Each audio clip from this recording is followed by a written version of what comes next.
राकेश अपने 3 दोस्तों के साथ कैंटीन में बैठा हुआ था।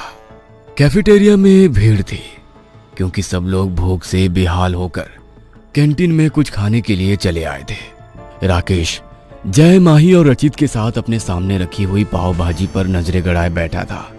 तभी वहां पर विनीत आ गया। हाय दोस्तों, कैसे हो? हम सब तो ठीक है, तू बता, तू कहां से आ रहा है? तुमने बरमूडा ट्रायंगल का नाम सुना है?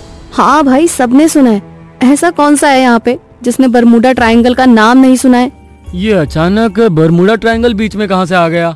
तुम लोग जानते हो ना, हम लोग पिकनिक पर जाने वाले थे, हमारी सारी तैयारी भी हो गई थी, और अब तुम ये नई बात बीच में कैसे लेकर आ सकते हो? मुझे लगता है विनीत के पास कोई स्टोरी है, इसलिए वो हमें बरमूडा ट्रायंगल के बारे में पूछ रहा है।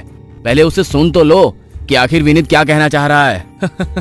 तुमने सही कहा जय, मेरे पास एक स्टोरी है जिसे सुनकर तुम सबके होश उड़ जाएंगे। अगर स्टोरी अच्छी नहीं हुई ना तो हम तुम्हें छोड़ेंगे नहीं विनीत। हाँ, मुझे लगता है हमें विनीत की किसी भी बात पर भरोसा नहीं करना चाहिए। इसने पिछली बार भी हमें ऐसे ही स्टोरी सुनाई थी और फिर उस ट्रिप पर भी हम लोग नहीं गए थे। मैं भरोसा दिलाता हूँ, इस बार ऐसा नहीं होगा। विनीत, राकेश, जय, रचित और माही ये 5 दोस्त थे जो स्कूल टाइम से एक दूसरे के साथ थे। उन्हें नई नई जगह एक्सप्लोर करना बहुत पसंद था। वो हमेशा नई जगहों की तलाश में रहते थे। अब तक उन्होंने बहुत सारी जगह पर जाकर अपनी घूमने की हॉबी को बरकरार रखा था और इस बार विनीत उनके लिए एक नई जगह लेकर आया था। विनीत, बरमूडा ट्रायंगल के बारे में सब लोग जानते हैं कि वहाँ पर जो भी जाता है वापस नहीं आता। वहाँ पर कोई शिप या प्लेन जो भी गया है लौट कर नहीं आया। तो तुम हमें बरमूडा ट्रायंगल के बारे में क्यों बता रहे हो? विनीत के बोलने से पहले ही राकेश बोल पड़ा। क्योंकि ये चाहता है कि हम वहाँ पर जाए और वहाँ से कभी लौट कर वापस ना आए। ऐसा कुछ नहीं है। मैं चाहता हूँ तुम लोग ये सोचो कि वहाँ पर जाकर अगर हम लोग उस जगह को ढूंढ ले जहाँ पर अभी भी वो रहती है तो ये कितना एक्साइटिंग होगा।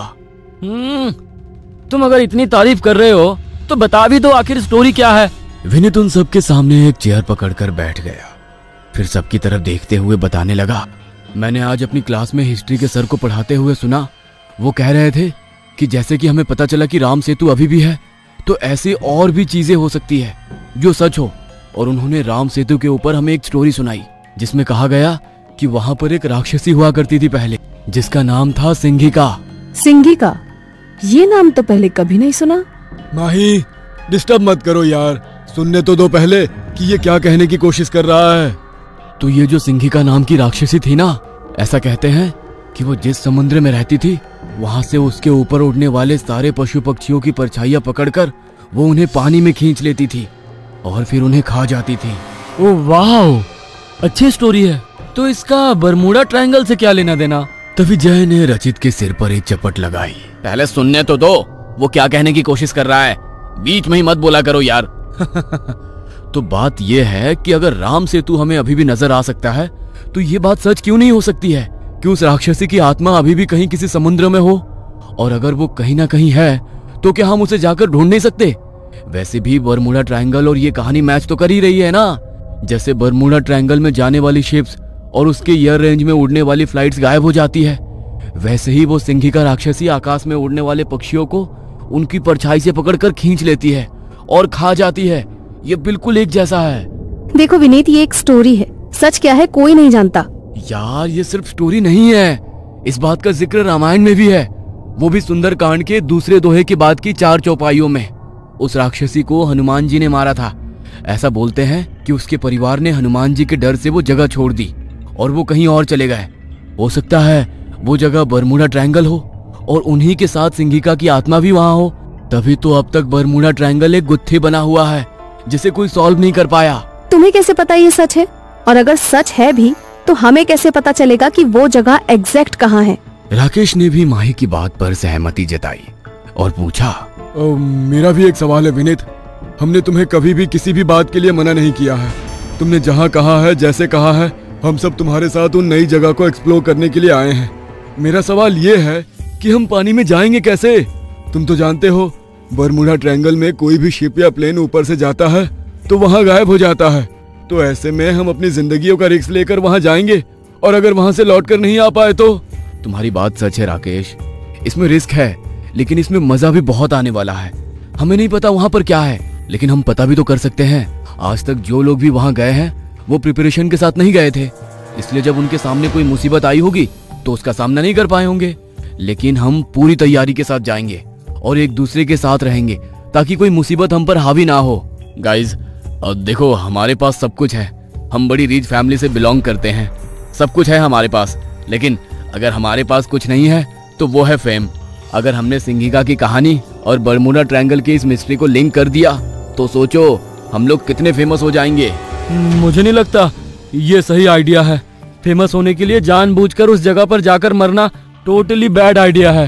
इट्स अ गुड आइडिया रचित। अगर हम वहाँ पर जाएंगे और देखेंगे कि वो राक्षसी की आत्मा उस जगह पर सच में है तो ये दुनिया के लिए एक बहुत बड़ी अपॉर्चुनिटी हो जाएगी। और आज तक जो वहाँ से गायब हुए हैं उनके बारे में भी पता चल जाएगा। Vineet, I mean me too Vineet. अरे हम सबको पता है, हम सब एक्सप्लोरर हैं, हमें नई नई जगह ढूंढना पसंद है, तो तुम्हें इतना डरना नहीं चाहिए रचित।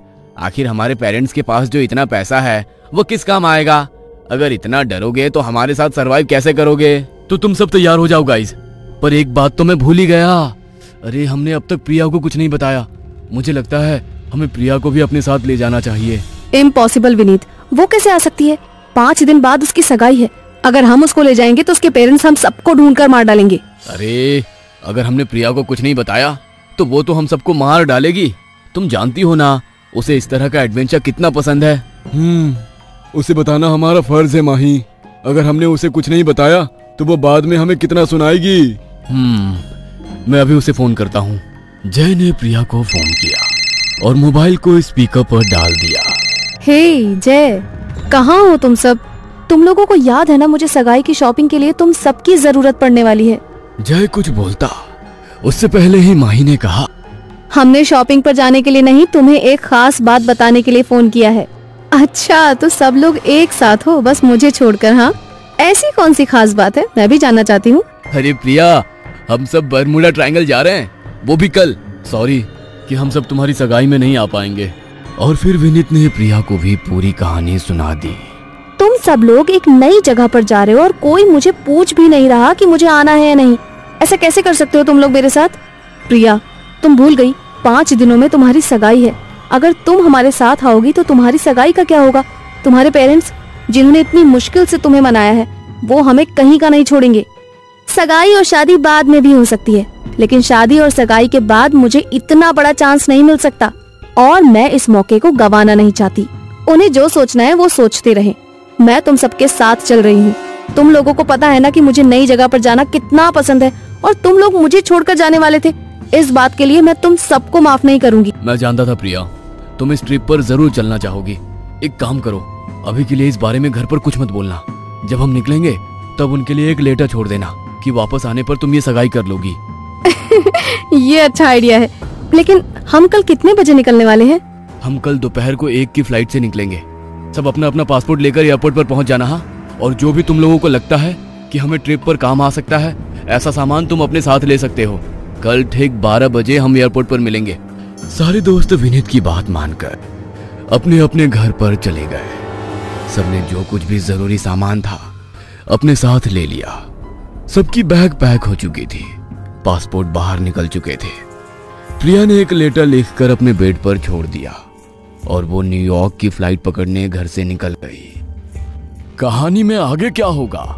डर और रोमांच से भरपूर इस कहानी को सुनने के लिए टॉप टून्स हॉरर के साथ जुड़े रहें। टॉप टून्स हॉरर चैनल को लाइक करें, शेयर करें, सब्सक्राइब करें और नोटिफिकेशन ऑन कर लें ताकि आपको ऐसी ढेरों नई कहानियां सुनने और देखने को मिलती रहे।